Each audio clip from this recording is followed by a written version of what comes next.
Orang yang pernah jungkir balik, orang yang pernah mendukung, yang berdarah-darah, yang meninggal, yang lain sebagainya, itu banyak. Nggak pernah ada yang ngurusin. Tapi di akhir-akhir mengklaim katanya sudah dibantu. Yang membebaskan adalah dari kelompok Prabowo dan lain sebagainya. Sampai dibawa-bawa selama Habib di penjara, semua dibiayai, pengacaranya dibiayai. Siapa? Ketemu siapa? Duduk sama siapa? Silakan bicara di media. Kita akan counter semua atau berhadapan-hadapan dengan kita. Semuanya saya ada di Indonesia. Oke. Jadi apa yang dibilang kita meninggalkan, kita tidak tipe yang kayak begitu. Justru yang menjadi pertanyaan, kesepakatan tidak akan menempuh jalur MK, kok tiba-tiba menempuh jalur MK. Tapi satu saat saya akan siap untuk buka-bukaan semua gitu.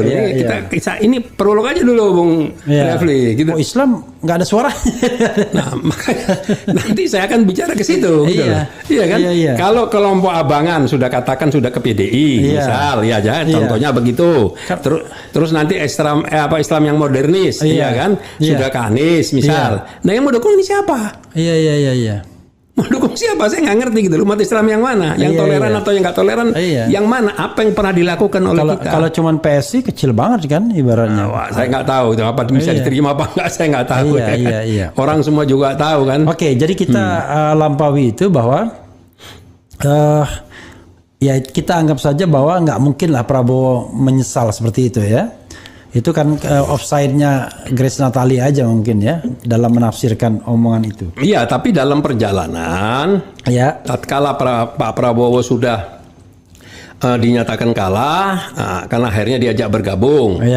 Tanpa ada basa-basi, tanpa ada bicara, tanpa ada diskusi, pemberitahuan pun saja tidak ada. Ya silahkan kalau memang dianggap tidak ada perlunya. Kita nggak ada masalah.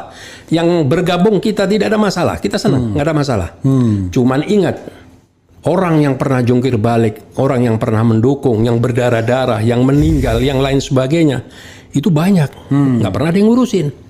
Tapi di akhir-akhir mengklaim katanya sudah dibantu. Yang membebaskan adalah dari kelompok Prabowo dan lain sebagainya. Sampai dibawa-bawa selama Habib di penjara, semua dibiayai, pengacaranya dibiayai. Siapa? Ketemu siapa? Duduk sama siapa?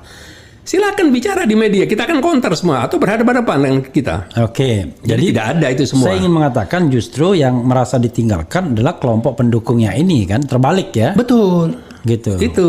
Nah, udah gitu makanya tadi saya bilang sudah kita ini dihianatin, difitnah pula sekarang. Makanya saya kalau ada yang menyatakan, karena ini saya dengar ya, saya nggak tahu bagi saya yang saya dengar itu adalah saya tidak tahu benar atau tidak, tapi dari keluarga dalam yang menyatakan bahwa kita meninggalkan.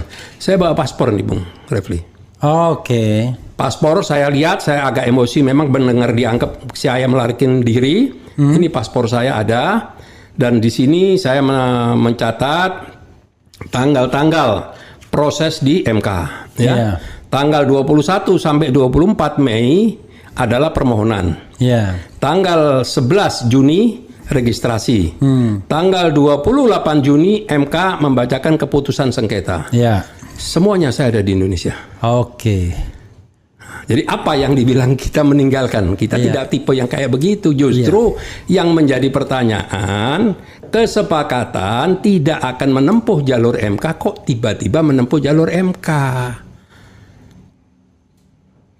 Waktu itu kesepakatan siapa tidak menempuh jalur MK itu? Permintaan beliau sendiri. I know. Artinya dia nggak percaya proses di MK ya? Tidak percaya. Makanya ada protes di Bawaslu itu ya? Iya. Dan yang lebih konkret lagi dibentuklah tim 8 pengacara. Iya kan? Yang diketuai oleh Bambang Wijayanto.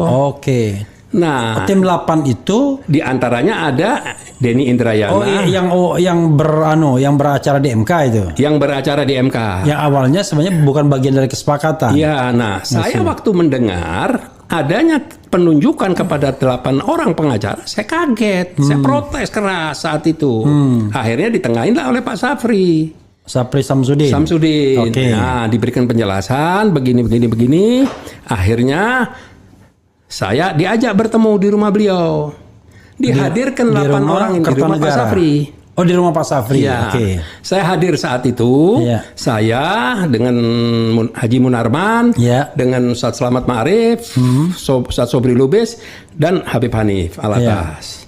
Di sebelah kanan saya masih ingat saya duduk di tengah, sebelah kanan saya waktu itu BW berhalangan hadir, Denny Indrayana ada, Nasrullah ada, terus ada beberapa Lutfi, terus beberapa pengacara. Lutfi Yazid ya? Iya, kalau tidak salah. Lutfi Yazid, teman saya juga itu. Betul. Saya mau diajak, tetapi saya nolak waktu itu. Karena saya sudah tahu pasti kalah. Oke, ya. Gitu. Nah, di sebelah kiri dihadiri oleh Sudirman Said, oleh Sandiaga Uno, oleh Daniel Azhar. Daniel Anzar. Ya. Ya. Nah, disitulah terjadilah diskusi. Saya malah saat itu yang saya pertanyakan adalah keberadaan Denny Indrayana. Karena ada kedekatan dengan salah satu konglomerat. Nah, bagaimana dia akan duduk sebagai pengacara sementara dia punya kedekatan dengan salah satu konglomerat? Itu Mekarta ya? Iya. Kita tidak sebut namanya siapa ya? Iya, saya tidak mau sebut namanya. Iya. Oke. Tapi satu saat saya akan siap untuk buka-bukaan semua gitu. Kita ini prolog aja dulu, Bung Refli, gitu loh. Karena hati-hati, saya ini orang yang ngikutin detik per detik. Nah. Ini Syekh Yusuf ini ensiklopedi berjalan kalau salah begini. Minum dulu santai saya. Jadi,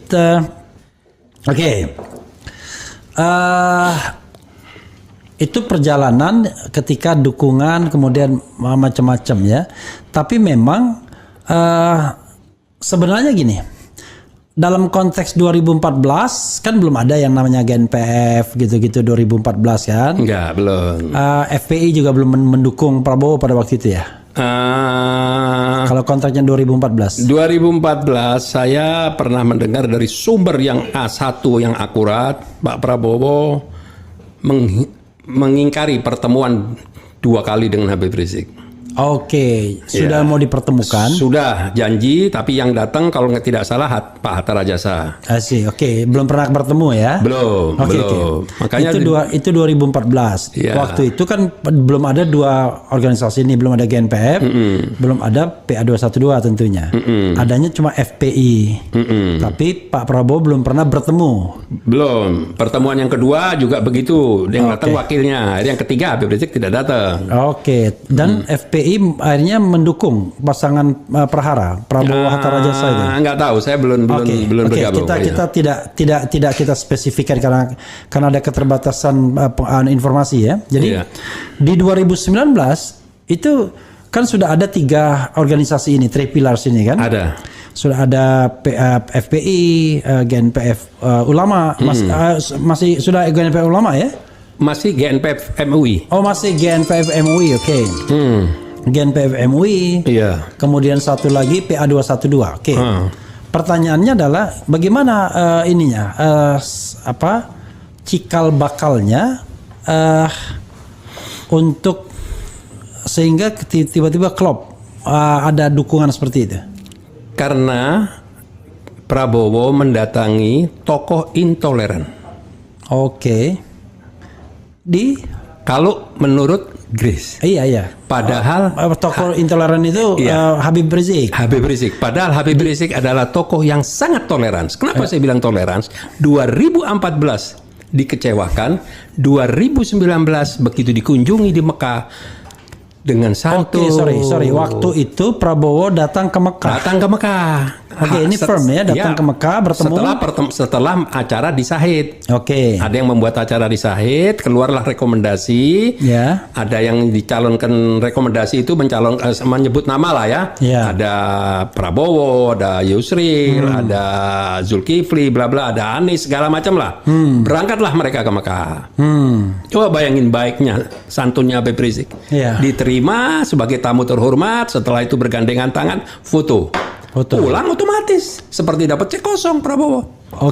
Iya, langsung. Dan ketika Habib Rizik menyatakan mendukung Prabowo, maka otomatis GNPF ikut, kemudian PA212 ikut juga. Otomatis ya.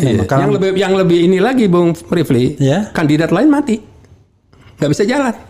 Misalnya Ya, seperti saat itu Pak Gatot Nurmantio. Oke. Ya kan, karena partai yang memungkinkan adalah Gerindra. Iya. Nah, calon lain susah mendapatkan partai lain gitu, dan sudah ini seolah-olah udah direstui Habib Rizik. Oke. Gitu. Oke. Jadi intinya adalah memang inisiatif untuk minta dukungan itu ada di Prabowo ya. Dan inisiatif itu pertemuan langsung antara Prabowo dan Habib Rizik di Mekah. Iya. Setelah itu foto, dan itulah yang dikapitalisasi dan sebagai sign bahwa Habib Rizik mendukung Prabowo, kan begitu. Betul. Dan lalu diikuti oleh jemaahnya ini. Betul. GNPF Ulama. Betul. GNPF MUI atau Ulama? MUI. Akhirnya berubah ke GNPF Ulama. Sudah berubah ke GNPF Ulama. GNPF Ulama, PA212 dan FPI sendiri kan. Mungkin juga beserta organisasi lainnya ya yang terafiliasi. Oke. Tapi kalau sepanjang yang saya tahu, kan sebelum ada dukungan Habib Rizik itu kan ada berapa kali ijtima ulama? Ya, ijtima ulama yang pertama. Ya, itu tanggal kalau bisa tahun bulan apa, tahun berapa? Waduh, persisnya lupa saya. Atau tahun aja. Tahunnya 2019 juga. Oh, 2019 semua? Iya, 2019 juga. Oke. Nah, saat itu kita mengundang 5 partai. Oke. Ya, Gerindra, PKS, PAN, Berkarya, PBB. Oke. Nah, kita undang Gubernur DKI saat itu Anies Rashid Baswedan juga kita undang. Oke. Di situ. Nah, dari situlah keluarlah rekomendasi. Apa rekomendasinya? Nah, rekomendasinya kita akan membuat ijtima kedua untuk menentukan siapa capres yang akan kita dukung. Oke, jadi ijtima pertama itu belum ngomong apa-apa. Belum. Oke. Lalu ijtima yang kedua dihadiri 1.500. Ya, gabungan antara ulama, habaib, tokoh nasional. Di mana? Di Sleepy Hotel. Oke. Peninsula Hotel. Oke, Hotel Peninsula di Sleepy ya. Sleepy, betul. Ya. Betul. Hasilnya?